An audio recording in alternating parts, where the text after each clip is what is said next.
My wife's cousin contacted me to share the news that my wife is expecting a child with her husband. Greetings and welcome.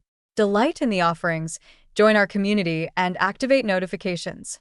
Catherine had always been a woman of restless spirit. From a tender age, she harbored an ambition that appeared to surpass all that the world had to give. Her passion for dance transcended the realm of mere hobby. She transformed her passion into a vocation, engaging in teaching, performing, and choreographing. Yet, within her, a relentless whisper echoed, insisting that it still fell short, that she was worthy of more, that her soul craved something greater.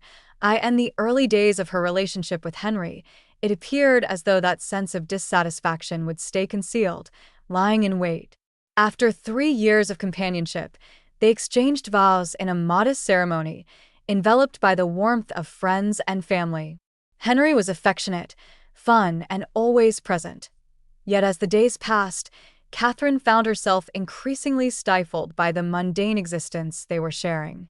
He embodied the belief that the essence of happiness lay in the simplicity of working, settling the bills, enjoying a film at day's end, and cherishing the company of a loved one. Yet for her, it seemed to grow ever more constricting, a source of discomfort, far too limited to contain all her aspirations. The dialogues that once revolved around aspirations, journeys, and endeavors have transformed into disputes. Catherine shared her aspirations of establishing her own studio, developing an app, exploring new destinations, and embracing personal growth. Henry, ever the embodiment of tranquility, sought to persuade her that they could approach it step by step, in due course, free from pressure, devoid of debt, and without courting unnecessary risks. This irritated her. She desired it immediately, not half a decade later. Despite Henry's unwavering affection, the gradual absence of ambition began to cultivate a frustration that proved increasingly difficult to manage. She devoted countless hours to envisioning a life enriched by the presence of someone who possessed greater vision, bolder courage, and a deeper yearning for growth alongside her. Curiously, this juxtaposition frequently surfaced in her mind whenever she reflected on her cousin Julia. Julia's existence unfolded like a scene from a cinematic masterpiece. Born into a family of accomplished business magnates, she was surrounded by opportunities from an early age. Quality education, journeys, vehicles, luxury attire, possibilities. Yet, it was more than that. With Benjamin by her side, Julia found herself accompanied by a man who personified all that Catherine deemed vital for a prosperous existence. A person of intellect and assurance, thriving in success, who possessed a clear vision of his desires and the means to achieve them. Upon receiving Julia's invitation to spend the weekend at the beach house, Catherine's decision was instantaneous. She agreed without hesitation. Henry chose to remain at home, asserting that he was overwhelmed with work and favored the solace of rest. In the depths of her mind, Catherine found a certain solace in the notion that perhaps this was for the best. She craved that moment solely for herself, a respite from the monotony, the expectations, the challenges, and particularly from the stifling sensation of being ensnared in the same spot. Upon her arrival, Catherine recognized that the surroundings mirrored the very life she yearned for with all her heart. In the garage, sleek luxury cars gleam under the soft light, while elegantly attired individuals engage in animated discussions about ventures, financial growth, and far-flung travels. Everything appeared to deepen her sense of dislocation within her own existence. In this moment, her gaze intertwined with Benjamin's, revealing a connection that felt profoundly different. Up until that point, he was merely the fiancé of her cousin, consistently courteous and amiable, yet until that moment arrives, nothing beyond that. Yet on that day, a shift occurred. Catherine observed a gaze that lingered, a smile that felt distinct, a warmth that appeared to transcend the usual boundaries of future kinship. They began to engage in a lively exchange, touching upon various subjects such as music, travel, and work. As their conversation unfolded, Catherine couldn't help but observe the stark contrast between Benjamin and Henry. Each word he uttered exuded a self-assurance she had never witnessed in her boyfriend before. He spoke of business, as if it flowed effortlessly from him. He possessed ambitions, aspirations, daring schemes, and, most importantly, demonstrated an unwavering refusal to settle for an ordinary existence. It awakened a feeling within her that defied explanation.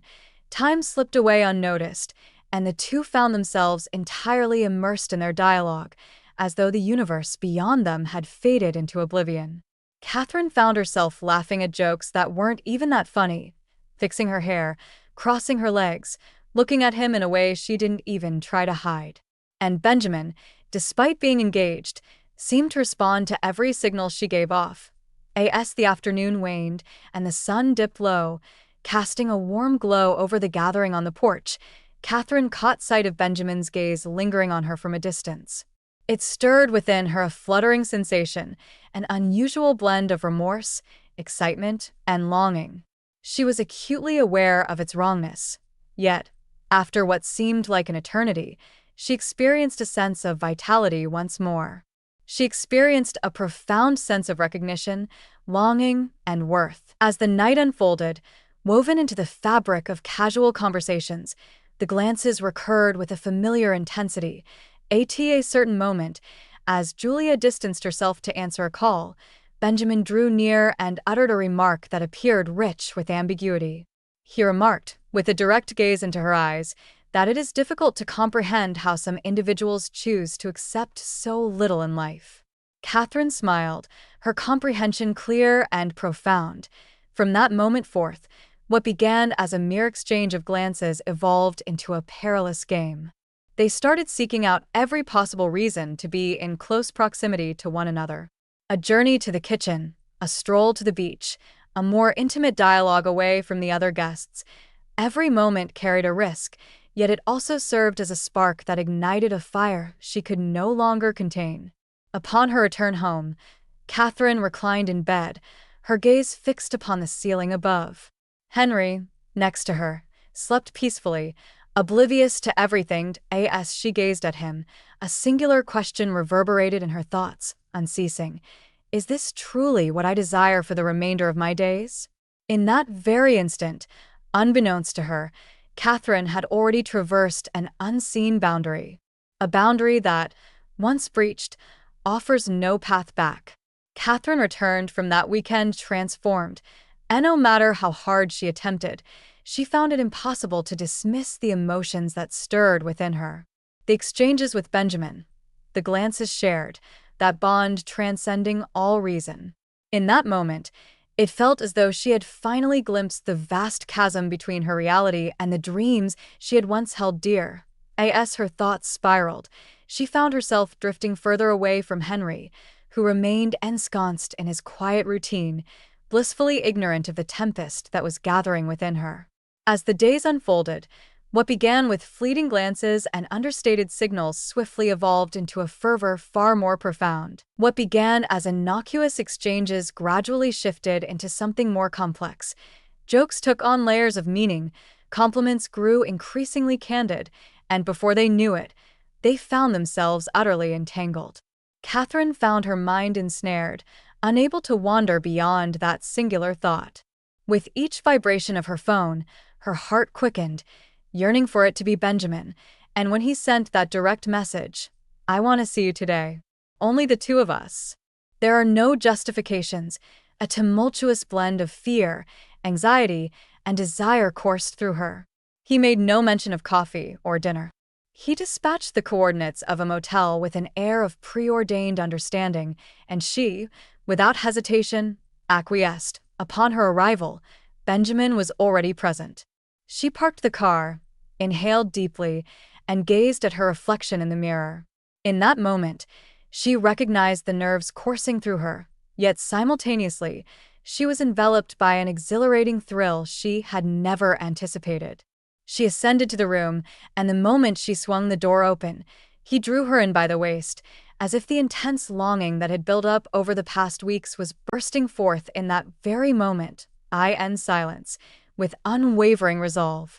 It felt as though they were striving to reclaim moments that had slipped away, as if the universe had paused its relentless march solely for their sake. Within those four walls, only desire lingered, entwined with the forbidden, the thrill of risk, and an insatiable urge to embrace a reality that, beneath the surface, both understood had the power to unravel everything. Yet, even with that knowledge, they pressed on undeterred. Amidst the unfolding events, Henry carried on with his life, blissfully oblivious to the subtle hints of the turmoil surrounding him. Catherine returned home with an air of normalcy, her smile bright and inviting. She inquired about his day, crafted plans for the future, and feigned interest in their exchanges. Incredibly, Henry remained completely oblivious. He persisted in his conviction that he had a devoted, loyal, and steadfast wife, unaware that she was leading a hidden existence, brimming with secrets, deceptions, and decisions beyond his wildest dreams. In that moment, she began to perceive Henry in an entirely new light.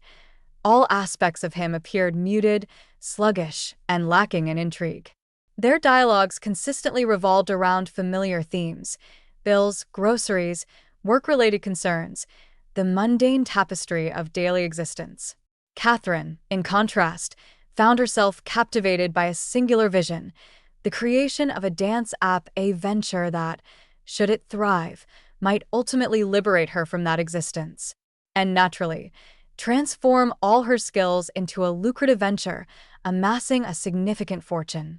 She engaged in conversation with Henry regarding the matter. He, true to form, sought to lend a hand, proffering the meager savings he had accumulated, yet it fell woefully short of the required sum. It was at that moment she resolved to take a step that, until then, appeared entirely reasonable in her thoughts. She made her way toward Benjamin. She engaged in playful banter, showered him with compliments, and emphasized her admiration for men who were intelligent, daring, and visionary. In a manner that felt almost instinctive, she guided the dialogue toward her endeavor. She shared her vision with him, outlining its potential for transformation, delving into the challenges, the expenses, and the arduous journey required to bring it all to fruition. Benjamin lent an ear, posed a few inquiries, yet beneath the surface, she sensed that he had reached his conclusion long before absorbing the full narrative. Indeed, she was correct. The following day, he effortlessly transferred a substantial sum to her account, devoid of hesitation, contracts, or bureaucratic entanglements. He gazed into her eyes and declared, "Think of this as an investment in you." Catherine was filled with joy. The sensation of being uplifted, cherished, and above all, drawing nearer to the life she had always envisioned. At last, she sensed that the pieces were beginning to fall into place. Yet, as the weeks unfolded, a transformation began to take shape. Benjamin, once a constant presence, began to withdraw into a more distant realm. Responses to messages were delayed. The once frequent meetings started to dwindle, their cancellations becoming a common occurrence. Perpetually accompanied by a litany of justifications, meetings, journeys, obligations, when they finally crossed paths, he exuded a chill, an air of detachment, as though he yearned to have her near yet hesitated to fully invest himself. Catherine observed that he steered clear of any discussions about what lay ahead. Whenever she suggested the idea of being together, of exploring something deeper, Benjamin would skillfully shift the topic, redirect the dialogue, or make a light-hearted quip, as though such a notion were nothing more than a fleeting fantasy. Her anxiety began to spiral into chaos. Hours slipped away as she gazed at her phone, longing for a message, a call, any indication that he remained as invested as he once was. In the depths of each silence, she sensed her own disposability, as though, having extracted what he desired, he was merely retreating back to his flawless existence with Julia. As she finally secured a meeting with Benjamin, a profound realization washed over her. This encounter could very well be their final one. With a surge of urgency, Catherine seized Benjamin's arm, her gaze locking onto his with unwavering intensity, and, almost instinctively, she declared, "I'm pregnant." She was aware of the deception, yet in that fleeting instant, it appeared to be the sole means of holding on to him. Upon hearing those words, Benjamin's eyes grew wide with disbelief as he inquired earnestly, "Are you certain this child is mine? What if it belongs to Henry?" Without a moment's pause, Catherine responded with conviction, "Don't worry, Henry and I haven't been intimate for weeks."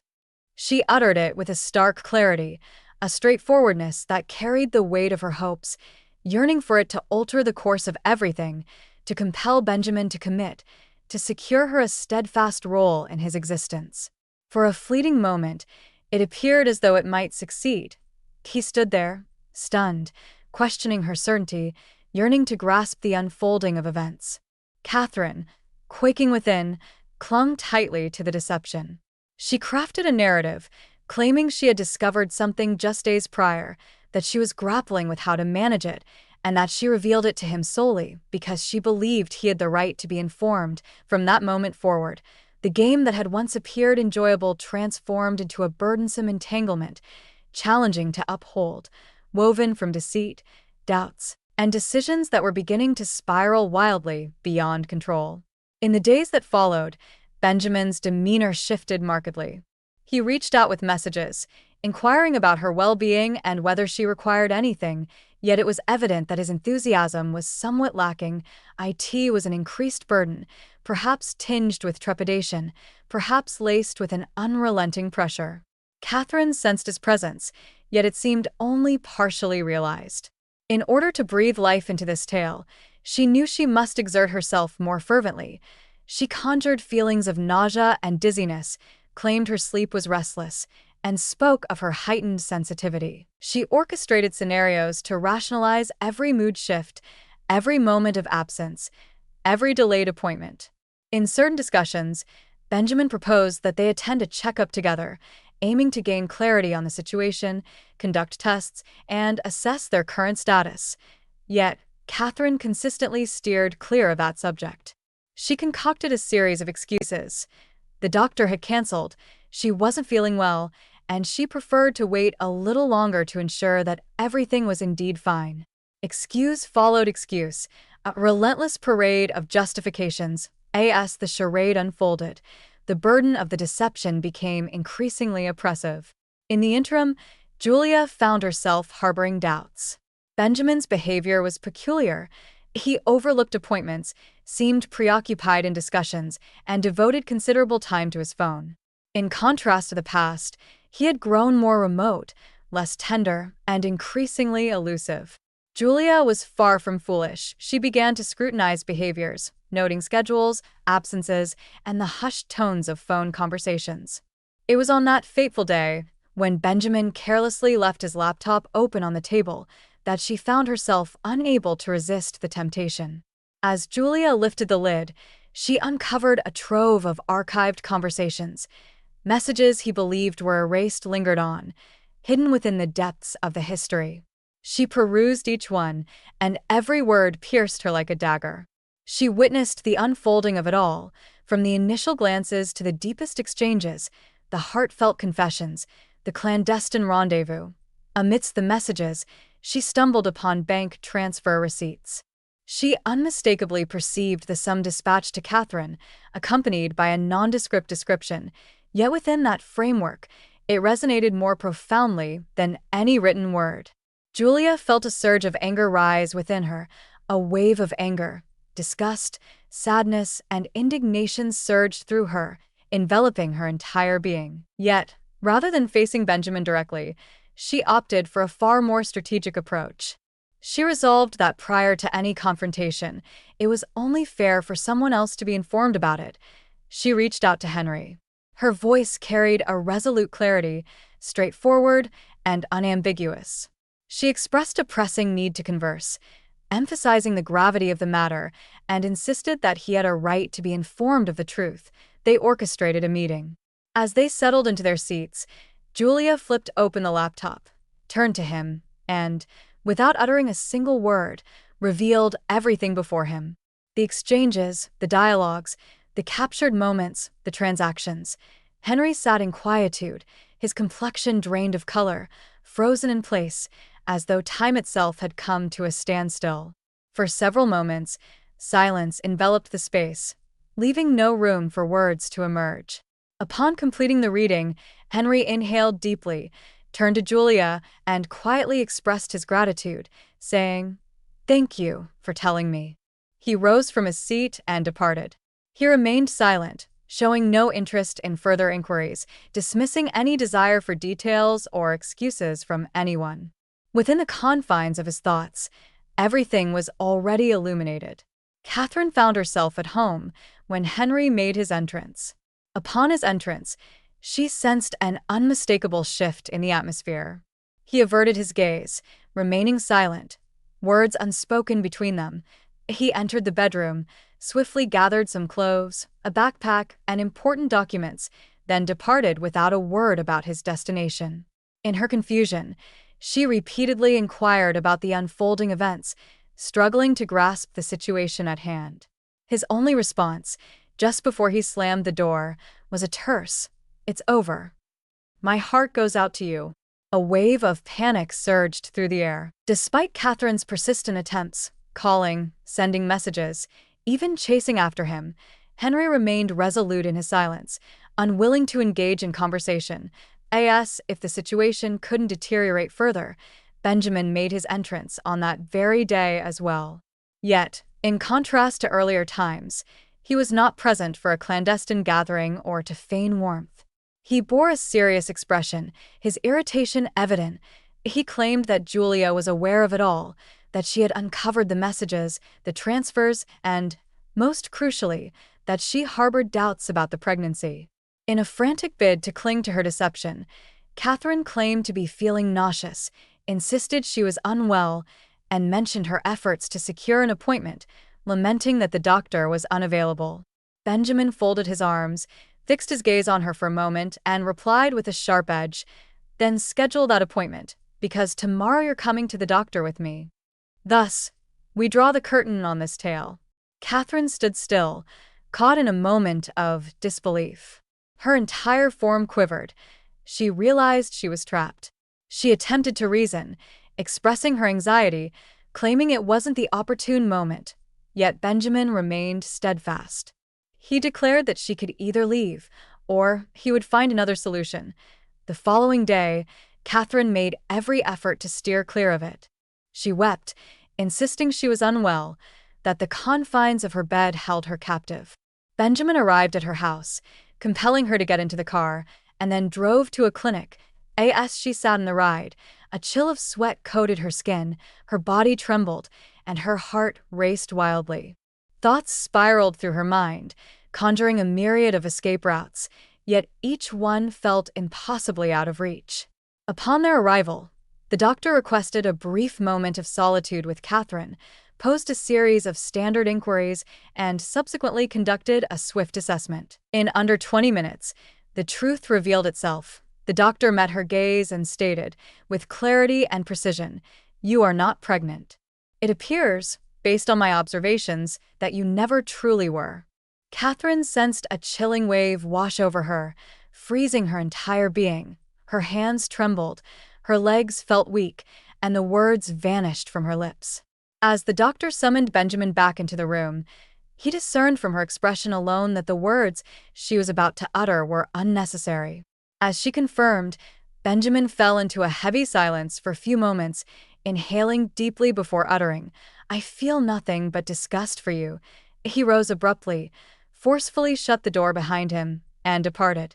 Catherine sat there, her gaze fixed on the floor, adrift in a sea of emptiness, unresponsive, as the fragile constructs of her efforts disintegrated before her very eyes, collapsing in the most devastating manner. Catherine was engulfed by panic, her hands quivered, her chest constricted, and it seemed as though the very air was slipping away. With a swift motion, she seized her phone and, almost instinctively, dialed Henry's number. Moments later, he responded. His voice carried a stark, frigid quality, devoid of any warmth or tenderness. She attempted to speak, but he interrupted her at once, silencing any effort at dialogue, insisting on waiting for his lawyer. "We are officially parting ways in divorce. Julia confided in me, revealing that you might be expecting a child with Benjamin. I can only wish for this little one to find joy, far beyond what you ever merited." With a deep breath, Catherine closed her eyes, and just before he could hang up, she impulsively exclaimed, "Henry, I am not expecting a child. Everything I shared was a fabrication." It was a deception. I made a mistake. The stillness on the other end was piercing. For a fleeting moment, she feared he might remain silent, but then his response arrived, as unyielding as a judgment. You're sick. Truly. Assistance is essential. Without a moment's hesitation, he ended the call.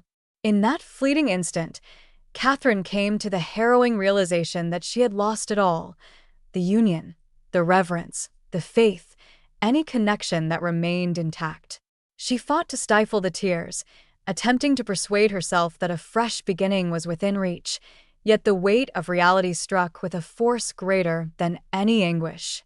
The funds that Benjamin had transferred lay in a state of suspension, a consequence of the legal action initiated by Julia, who claimed misappropriation and fraud.